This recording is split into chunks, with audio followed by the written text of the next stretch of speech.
Greetings and salutations, my friends, and welcome to a new video. The girl is recovering from a throat infection. I feel like every week I'm coming on here to say something different. Last week was nasty though. From the mucus to the coughing fits to having no voice at all. We're not at 100 yet, but we're getting progressively there. And so coming on here to say that's why there was only a single video last week, but we are recouping and we are back. So welcome to the mid-year freakout tag. In case you guys are not familiar, every year this is kind of tradition at this point where different booktubers will put up a video called the mid-year freakout tag, where we basically take it as an opportunity to update you guys on our reading so far in the year. This typically happens at the midway point of the year, and there is a variety of different questions made by the tag creators. I'll leave them linked in the description, and it's basically a great way to tell you guys what the best book of the year has been so far and the worst one, and if we've been on top of our anticipated releases, and if there are things we're looking forward to, and if we've found new favorite authors and new fictional crushes and all of the good stuff. So I'm very excited to give you guys the lowdown. I specifically love these videos because I love seeing how things change throughout the year, and my favorite book right now may not be the favorite book that I give you at the end of the year. It may make the list, but it may not be the very top spot. So I love seeing how these things change over time because there's still loads of reading to be done before the year is over. And as always, feel free to reply to any of these questions down in the comments. I love hearing from you guys, what you guys are up to, what you guys have been reading, and for you guys to also check in with your reading so far this year and see what your favorites and your dislikes and the things that you're still anticipating are, have been, will be. So make sure to sound off in the comments to any or all of these questions and partake also in the mid-year freakout tag. We've got a variety of questions. Let's get into it and let's see what the end result will be, because I surprise myself every single year. Our very first question, starting off allegedly somewhat easy. What is the best book you have read so far in 2024? I have read a variety of really good books this year. However, I don't think that any of the books I have read so far have made it into ultimate favorite status. And if I had to choose the best so far, it would be a difficult choice because I feel the 5 stars I have found this year have been quite good, but still there has been nothing to fully wow me long term. And so it's a little bit of a difficult answer, but I think for this one,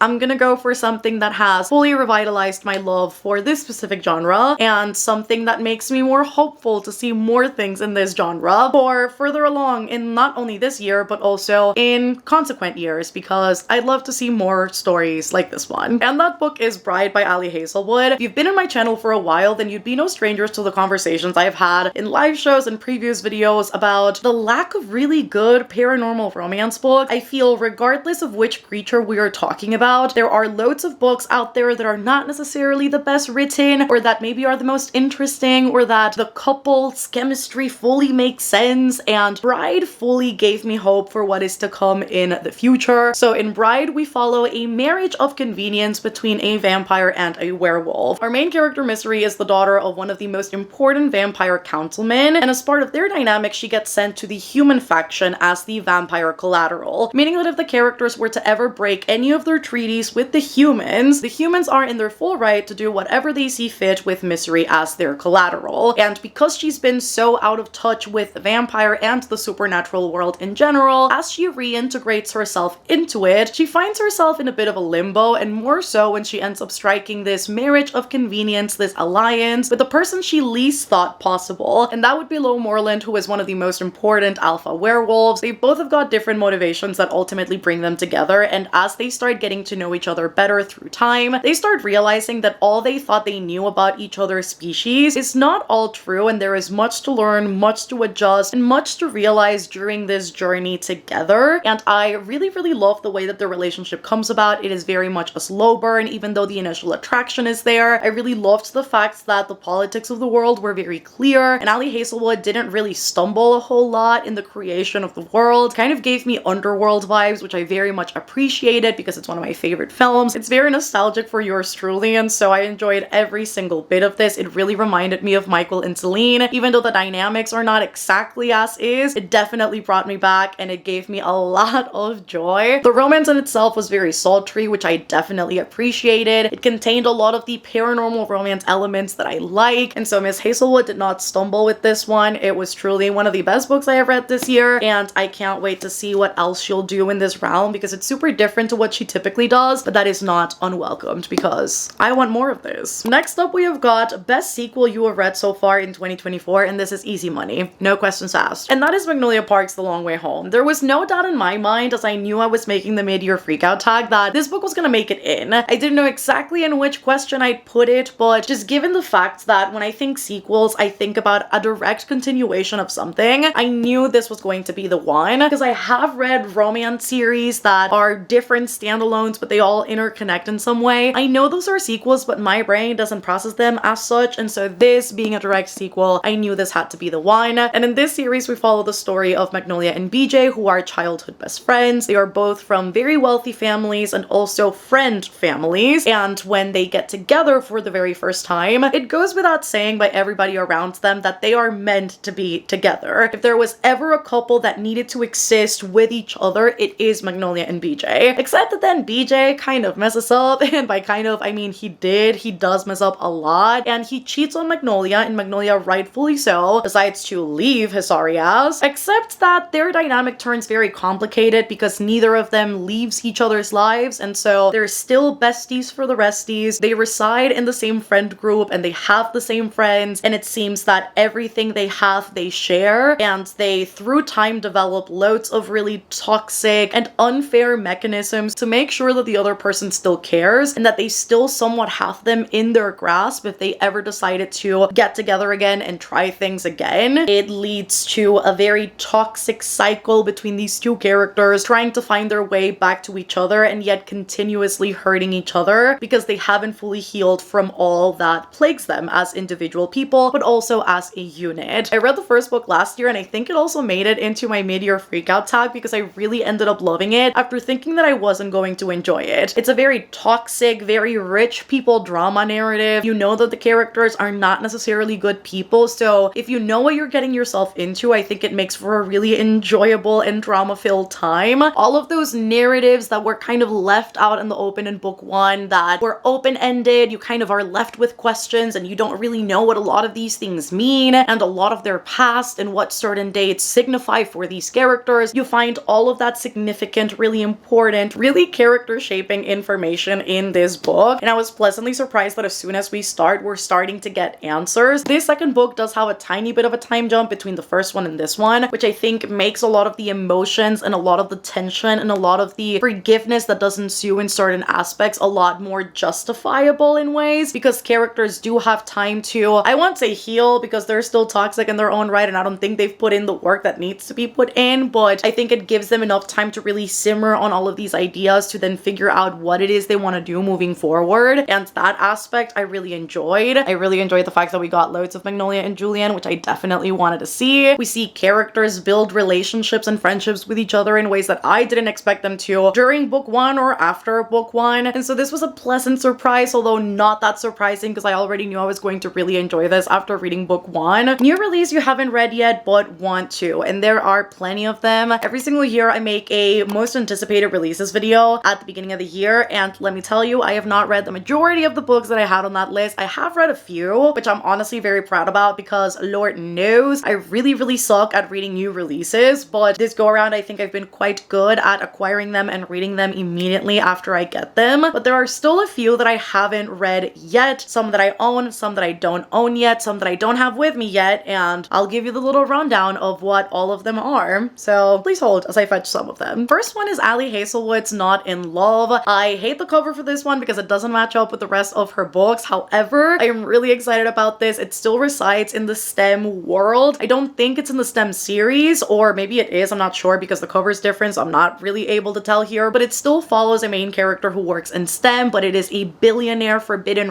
romance, and it sounds so very good and so unlike what she's done before, and so I'm very excited about this one. I've been seeing all of the different teasers she's been posting on Instagram, and it looks so good. So Not in Love is the first one, followed by Leather and Lark by Brynne Weaver. Very excited about the second book after loving Butcher and Blackbird. I am very excited to see the second installment featuring the brother and the best friend from our main characters in book one. It's supposedly a marriage of convenience, which I think will be quite interesting under the context of both of these characters offing serial killers, and there's also a little revenge plot that seemingly showed up at the end of book one that will make its way into book two, So I'm very excited to see how that's gonna play out. So Leather and Lark, it's also another one I'm very much looking forward to. And then 3 new releases that I own physically that I have yet to read, but that I am very excited to make my way down. So this one's backwards, but this one is Just for the Summer by Abby Jimenez. This is actually my July book club pick over on Patreon. So if you have yet to read this, or you want to discuss it with people, or want to read it and discuss it with people, Patreon is always linked down below in case you guys want that. And I'm very excited about this. It's going to be my first Abby Jimenez, and I know that out of all of them, this seems to be the most life and romance heavy, meaning that it strikes a really great balance between both of these things. Just based on length alone, I would guess that it contains a lot of our main characters' lives. I know it features our love interest who needs to take care of his siblings, and he needs to assume somewhat of a paternal role after, I assume, something happens in the family. And then our main character's mother making a reappearance, which in turn makes it more difficult for these characters to connect romantically. But I know it also features our 2 main characters in the context of them having loads of failed relationships where their exes, after being with them, get together with their forever love, and they think that by dating each other they will cancel that out, so that when they come out of this relationship with each other, they'll find their forever loves too.